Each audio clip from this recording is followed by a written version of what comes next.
Hello, everybody. Welcome back to Final Whistle. David Giacomino, Kevin Walsh. We're just going to recap the NHL trade deadline. I know Kev's a big Rangers guy here. They made a big trade. They got Staal. I wouldn't label him as a big Ranger guy. I mean, I follow somewhat throughout the season. I keep tabs on the points and who's playing well. And that's just me being honest. I'm a bit more geared in on the NBA, NFL draft, and things like that, college basketball. But I try to follow. They made the move for Eric Staal. I mean, yeah, Eric Staal, he's a veteran guy. He's been in the league a long time. He had to approve the deal to the Rangers. And obviously, for reasons, he had his brother on the Rangers, and he came out and said, it wasn't just my brother. I like the Rangers and where they're going. And, people around the league are saying, "Oh, this might be the big thing to put them over the top," and I have to disagree with that. I don't think this. I'm not saying it doesn't change a lot, but it doesn't really put them over the hump. And they gave up a second round pick, and it's just more picks that they've given up. They don't have picks coming up for the next couple of seasons, and they're in total win now mode. And if they don't win a Stanley Cup in the next few seasons, they might be in a little bit of trouble. Well, one thing I can say as far as trading draft picks, when you're a team that doesn't draft all too high, it's not that bad when you're trading picks. It's just kind of a little bit easier to part ways with those picks, which is one. Two, I think it's cool that he's going to go play with his brother. I know that if me and my two brothers were all professional athletes, I would love for us to all team up and play together, and I think that would just be awesome. Yeah. I have a question for you, though, Dave, and tell me if I'm wrong here, right? The last time the Rangers made a move at the trade deadline to snag up a veteran who had spent quite a bit of, not Yandel, who spent quite a bit of time, in one specific place and was loved there. Yes. I believe was Mr. Marty St. Louis. Is this correct? Yes, but, this is not really the same ideal. They were two really different players, and St. Louis was still... magic is magic, man. Listen, my thing for the Rangers. Is this the move that makes them, Stanley Cup winners? I'm not saying that. This is what I'll say, though. They're a playoff team. They're a team that once they get in there, they're very dangerous. I know that they have, I know last year they didn't get to the Cup, but they were in the conference finals. The year before that, they got to the Cup. They've made really impressive runs. Lundqvist's form has seemed to really picked up of late. So I think that, there are positive signs for the Rangers, and I think that once they're in there, it's anybody's game. I have to say now, if the Rangers end up playing the Islanders in the playoffs, that's just a nightmare matchup for the Rangers, and they will be going home the first round. Dave, you're sitting there with an Islanders hat on. I don't really think I'd expect you to say anything else. Still, that's just no bias involved here. Just the matchup is far in favor of the Islanders. We've seen it when they've played this season. The Islanders have won. And I'd have to disagree with you. Lundqvist has not played well this season, and he's only been coming to form. Overall this season, but I said lately he's been playing lately, well. Yeah, he's been better. But, we've the king with no rings that they want to call him. He has not played to his expectation level, and that's pretty much been why they've decreased. And if they didn't start off as good as they did, they'd be in a lot of trouble right now. But they did start off hot, and it's something that the Rangers they did it last season too. They had that ridiculous stretch where they just didn't lose games, and it kind of seems just a bit of the way that the team goes. They play unrealistic, and then they kind of have these horrible spells where it's unwatchable hockey, and then they kind of even out, and then they get into the playoffs, and everything steps up a level. They play close games, they play exciting games, they play heartbreakers. They make you want to break the TV in half. But it's a dangerous, dangerous team. It's a very dangerous team. And don't forget, if they do happen to they do get by the Islanders or whoever it may be, they gotta go through the Washington Capitals, who might arguably the best team in the NHL, and they got one of the best goaltenders. Hopefully, he's an animal, and he's been playing so well. And Ovechkin's MVP candidate. Ovechkin's just he does something crazy every single day, and he keeps scoring and scoring and scoring. But again, the Capitals, more than once have finished as the top dog, and It's not gone their way. It happens, and I'm not sitting here guaranteeing that the Caps collapse and that the Rangers prevail. I'm not saying any of that. I would sound foolish to sit here and tell you that. But what I'm just trying to say is that I think the Rangers right now are getting themselves set. They're going to be, trying to just finish out as strong as possible, make sure that everyone's healthy, make sure that they're all in the right mindset. And when it comes playoffs, make it happen. And just to finish up on the Rangers here, we'll go to the Islanders in a bit. Another big thing that was interesting to watch at the trade deadline was whether they'd sign, whether they trade Keith Yandel. And this is the big thing. He's a free agent at the end of the year. They probably do not have the cap space to sign him. He's going to walk. And it was interesting because, if they didn't trade him, they're taking a chance. They're trying to win now trade him, try to get some pieces that are going to help you in the future. And they decided against it. They kept him. They needed defensive help. Now, McDonough has been, going down with some injuries this past couple of weeks. And I personally like it that they kept him, because I don't think that defense is as good as everyone thinks, and I think they need him. I just like the decision to keep Yandel. I think Yandel is pretty good. I mean, I know he's not everyone's favorite, but I think he's pretty good. For me, though, if they did trade Yandel, odds are he would have gone to a playoff team or playoff contender. That's probably who would have been in the market for Yandel to take. I mean, if you're, it's just common sports knowledge. Yeah. If you're a bad team, why are you going to take a guy for an expiring contract who might help you win more games, right? Yeah. Let's just be bad. So, as the Rangers, and as you mentioned, a team that's in a win-now mindset, why would I trade this guy and help make, the Islanders better, the Capitals better? I mean, they probably would have, made sure he went out west to at least keep him out of the East. But why are we going to make anyone out west better? Let's just hold on to this guy. Let's make this year's run. And when we get into the offseason, if we can re-sign him, great. If we happen to lose him, he helped us for his time here, and we're just going to move on that way. Rangers are sitting in second place in the Metropolitan with 80 points. They're sitting pretty, with the Islanders in third, 7 points behind.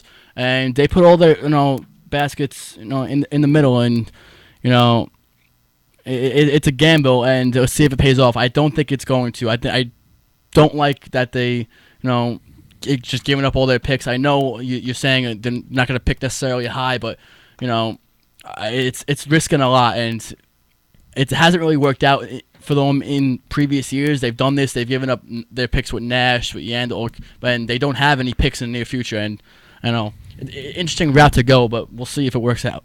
But the New York Islanders had a quiet deadline, and people were expecting a big trade. They needed a forward to score with Tavares. Okposo has been, spotty here and there. He hasn't been really having that big of a year, and he is in a contract year that, talk about they're not really going to sign him. He wants like $7 or $8 million, and that's kind of out of the Islanders' price range for his talent. And I don't even think he's worth $7 to $8 million. And they decided to keep him, and they didn't do much at the deadline. I think it was a huge mistake. It's probably it's a tough situation for the Islanders because you have to try to be smart about it. You have Tavares, and you want to make a guy like that happy. He's your franchise guy, fan favorite. Everyone's probably, there's probably very few Islanders fans who don't, have Tavares as their favorite player. He's just their best player. He's one of the best players in the league. So you want to make him happy, but sometimes, the price, you pay for goals. It's similar to, to soccer, The attackers cost more than the defenders. That's just how it is. And, it's hard at the deadline to make a big move like that because it's scary. It's scary. Listen, let's not, as far as, when you're trading for attackers, you're not going to get the best, right? Patrick Kane's not available. It's not like that's something in the realm of possibility. You're going to get a guy who obviously can score goals, but things could go wrong. And I think maybe the Islanders banked a little bit on, hopefully, this is what I think that they could have been thinking, is that hopefully the chemistry of Tavares and Okposo, who have been, I believe, playing for a little bit now together, works out for them, and they're able to use that to get hot.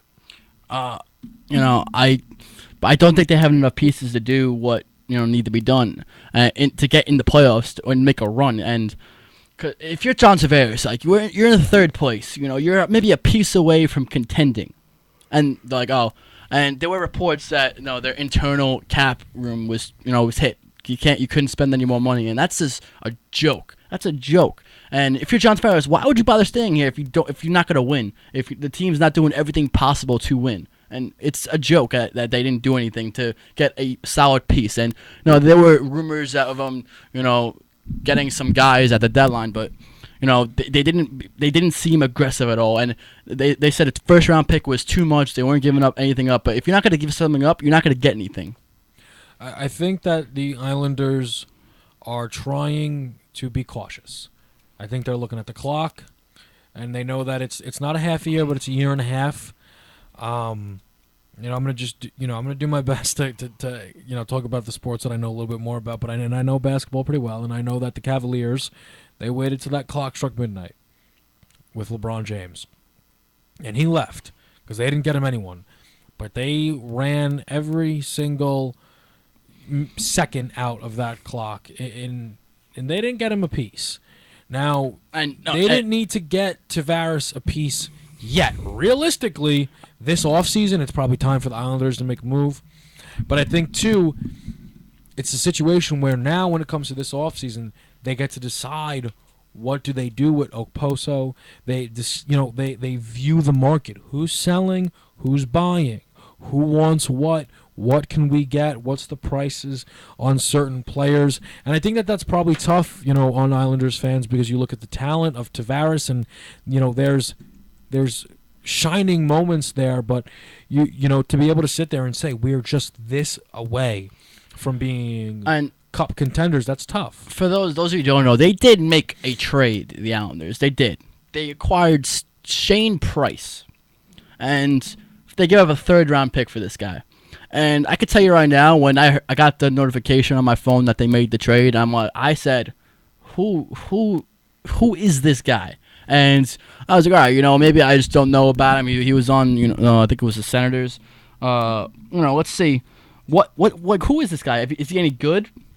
He has 3 goals and 9 assists on the year. Is that something? Is that like a player you're trading at the deadline? Oh, he's gonna make a difference. No. Yeah, sometimes a team makes a move to make a move. I haven't been following hockey for the longest time, but it seems to be one of the busiest deadlines. It seems like there's always stuff happening. So just kind of, it feels like everyone makes a move. You see the Blackhawks, they made a couple of moves, and they gave up second-round pick. The Islanders didn't have a second-round pick, but still, you have to come up with a package to get an impact player, and they just didn't do that. But this is my question to you, Dave, right? Let's try to live in the realm of possibility. How good does this player need to be that the Islanders hypothetically get to have them honestly have a chance at being better than the Capitals or the Blackhawks or the dominant teams at this moment? Oh, we've seen if they had a solid piece, the playoffs. Anything happened, like you just said, and the Islanders have defended well enough to get by, and Tavares is only the main scorer on the team. Let's just get that straight. He's the main guy. They have a couple other young guys that they dangle around, whatever, but still, he needs a sidekick, and I don't think he has a sidekick. I'm not saying that he does. I'm just saying, I think that the Islanders were, maybe looking at it, and they just didn't feel like the player who was going to put them over the top was there during this trade deadline, and that they might be just waiting to the next thing. This is what I'll ask you, though, right?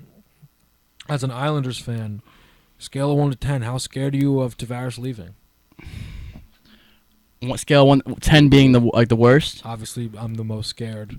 I would say a 7, a 7 or 8, a 7, because everyone's afraid he's gonna go home. He's from Canada. He's going to want to go play for his hometown team. He's best friends with PK Subban.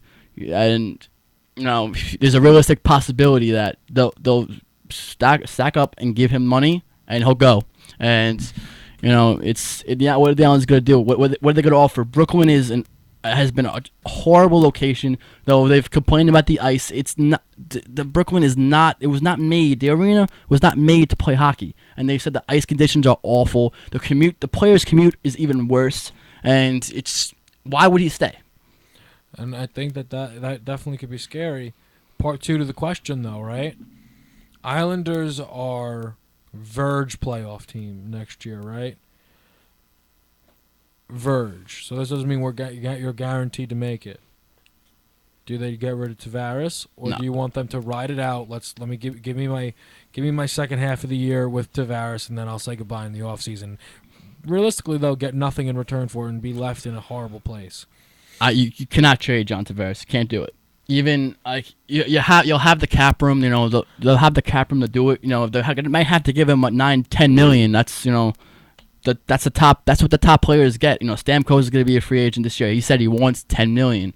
That's what the top guys are getting. You're gonna have to give him top guy money, and you know if you offer him the same amount of money and he goes elsewhere, what are you gonna do? You tried. You cannot trade him. You can't. But I'm saying, is there a chance that they just can't match the offer? If they're looking at it and they're like, listen, if he enters free agency, he's gone. I don't think it will come to that. It won't be like no, he's definitely not staying. There's obviously gonna be a chance. You know, he's spent his whole career here, but I can't see how they could possibly trade him and sell to the fans that it was the best thing to do, because you can't. You know. All right, we're gonna wrap that up. That's all the time we have today. We went a little bit over here, but it had to be done. You know. Do what we gotta do. Molly wants a shout out.